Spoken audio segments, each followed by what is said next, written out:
Hey, it's Jordan. Delighted to be joined by Sebastian, who reached out to me. At this point, millions of people are being affected by coronavirus. And it's not just people who are in the hospital, but people who are facing economic hardships. The Senate, the Republicans, the Democrats agreed to this, in my view, disastrous bill. I don't know how much it's going to help working people, certainly going to help corporations and banks. But you reached out to me because you're somebody with a pre-existing condition that has been in quarantine essentially for weeks. So talk to me about, as much as you want to talk about your health problems and what you've been dealing with during this crisis. Yeah, so basically I am immunocompromised, which means that my immune system is not as good as it should be. And I have been in quarantine longer than most people because I'm an Italian citizen. So all my family is from Italy, and knowing what was going on overseas, I had like a 2 week, preview, if you want, of what was going on. So when I saw what was going on there, I brought up the problem to my boss, to my manager at my job. We have an office of around 100 people, and it's a big office, and then there's like 4 subdivisions of about 20, 25 people each. So I asked him what we're going to do about it because, it wasn't a critical stage in the US at that point, but it was going to get there. And he basically told me, we're going to keep working as normal, as always. And it only affects like 0.02% of young people, and we're mostly young people here, so we should be good. That was his response. You've in the past had a heart transplant, was it? Yeah, I am a heart transplant patient. I'm perfectly healthy now. I just have to take care of myself a little bit, more carefully than most people, let's say. So when I brought my doctor's letter to my manager saying what was going on, he didn't ignore it, but he was like, listen, if you need to quit, you can quit. You're welcome back. Like, they didn't fire me per se, but go home without pay. I received my last paycheck a couple of days ago. Basically, I had to interrupt my life because my employer and my state government, it's not putting up the appropriate measures to protect its citizens.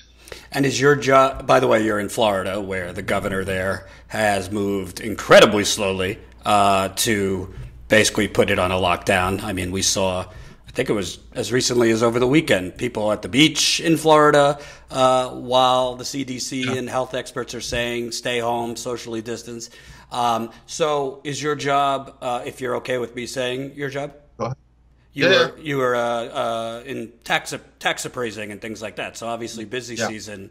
Absolutely. The deadline has been moved, the tax deadline. But when you went to your boss, it wasn't. So I don't know. I'm not a tax person, but could you have not done some of your work from home? In the case of my company, no, it's a big company. Mm-hmm. And remember, we deal with very sensitive information because, it's tax information. So the company has a strict policy that information does not even leave our cubicles, our office, because, it's very sensitive data. So no, I understood since day one that, you cannot take your job home in that case. And honestly, that's perfectly reasonable. It would be unreasonable if you were to take all of our customers' information home. I understand that. My problem is not my inability to perform my job from home. It's my company's complete disregard of the health situation, and the fact that we get no paid sick days. The working conditions that millions of Americans, unfortunately, have to face as well. Mm-hmm. And I also think what the description you're describing is a description that I've been told by several people that I interviewed, as well as people that I've just been emailing with, because your employer wrongly said, oh, well, young people aren't that affected because, there's just been a lot of misinformation put out there. But also when you have a virus that there's no real archive for, there's no playbook. You're figuring out details about it on the fly. even employers could wrongly think it doesn't affect young people. But what we're seeing, particularly in New York, is almost half the cases are people 18 to 50. Yeah. So it certainly can affect young people. But what I think is interesting about you is we've heard so much about how Obamacare helped people with pre-existing conditions. And, we need to, the Democrats, that's what they were pushing in the midterm elections, pre-existing conditions, pre-existing conditions. This isn't particularly about Obamacare, but it goes to show you most Americans, whether you have an illness or not, aren't protected, but particularly people like you, who you don't really have the option, right? Like if you had a heart transplant and you are more susceptible to an airborne virus, you don't have the option to just like grin and bear it and go to work. You could die. Well, I'm more susceptible to healthcare in general. Like most people see getting healthcare, going to hospital as an emergency or an eventuality. For millions of people who are sick or who have been sick, it's normality. I have to go to the hospital every few months to get a checkup. So, any employer that hires me knows that every 3 months, I'm going to be absent one day so I can go to the hospital. That's something that I always have to bring up. And that is something that surprisingly not a lot of employers are very happy about. I have noticed that if it's not into a law, if it's not like a mandatory, employers would not accommodate its employees. I feel that we should, as many politicians have been pushing, Medicare for all finally, so we can have that written into the law, and there's no question about it. There's no discussion about it. You have to negotiate. Can I bring my doctor's notes, etc. And for you, I assume you, according to your boss, have temporarily lost your job. You talked about your final paycheck. Well, it's my final paycheck. I refer to it that way because even though I'm not fired and I'm welcome there, I'm in contact with my boss, quite often. It's impossible for me to go because there is, Florida, I think, has recently enacted the lockdown. So regardless, but even let's say a week ago, I couldn't have gone because the office is just not providing the appropriate, health measures. I was speaking to a coworker and he told me that, they're spraying Lysol every day. I'm like, that's nothing. Right. And can I ask you, because you're an Italian American, you said, so obviously I assume you have family over in Italy still? Oh, yeah, well, most of my family, yeah. So let me ask you, because I don't know if you saw the last debate between Bernie Sanders and Joe Biden, but Joe Biden made this statement that, single payer isn't everything. Look at Italy. They have single payer. How'd that work out?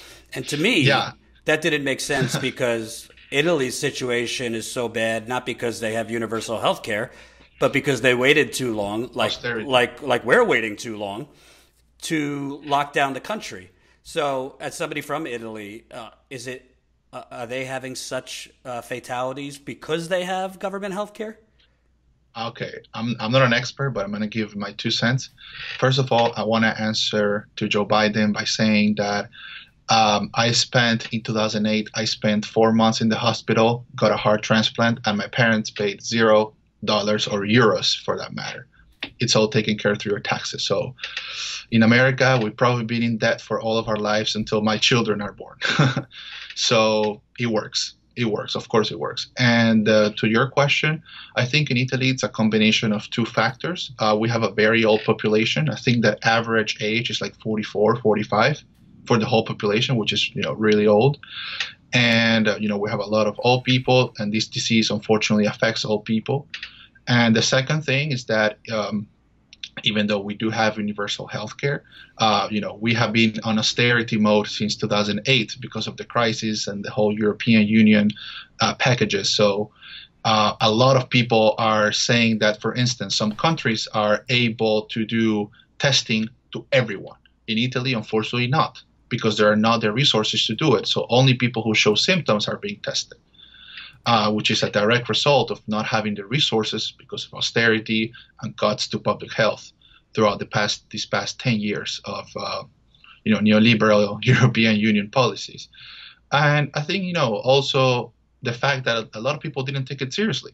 I have young friends there. A lot of people were like going out and going about their life normally, literally 24 hours before the lockdown was enacted.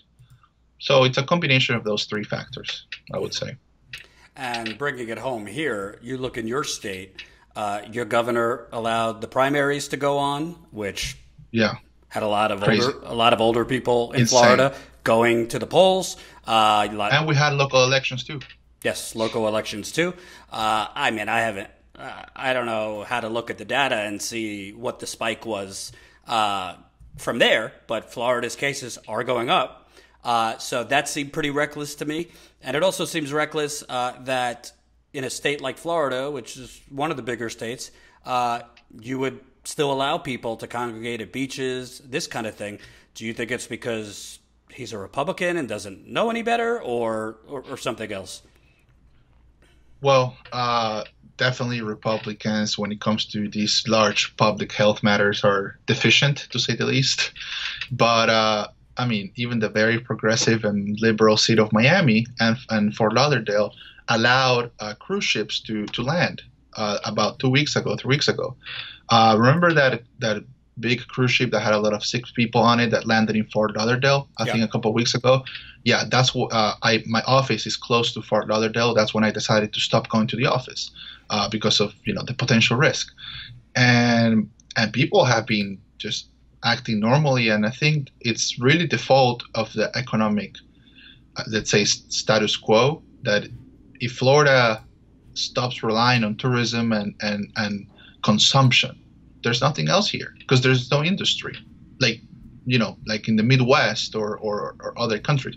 Here it's all service sector jobs.